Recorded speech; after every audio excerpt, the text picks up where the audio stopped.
Was there... Go for it. Oh, yeah. I think that the 70s in the music industry, especially like in LA, in Hollywood, cool in the scene. Valley, is such a distinct scene. And I'm from LA, so that's really cool for me. Yeah, I'm not, but you know, still cool.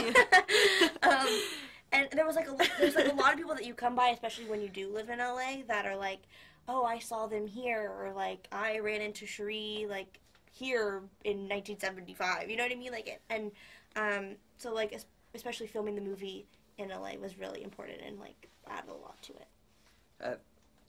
In order to prepare for the film, you did have to learn. I mean, I think you sang and played the instruments. Was there extra preparation that went into that maybe you had to dig deep or learn something new that you hadn't gotten to do before?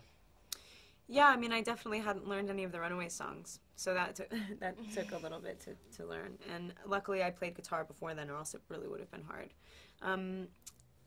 And you don't know that you can do something until you do it. And we had sort of really specific voices and moves and personalities to emulate, and they're known by a lot of really sort of diehard fans. And so, you wanted to get them right. Absolutely.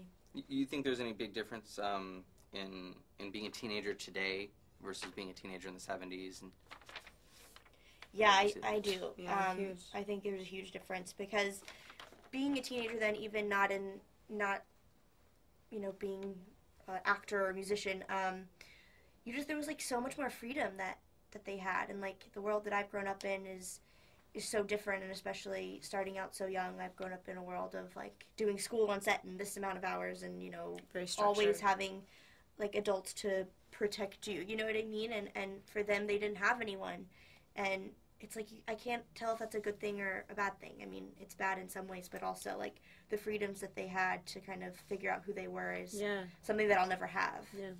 And also, like, we're all so closely tied. Like, I can reach Dakota at any time. She always has her phone. I can always BBM her and reach her at any time in my life.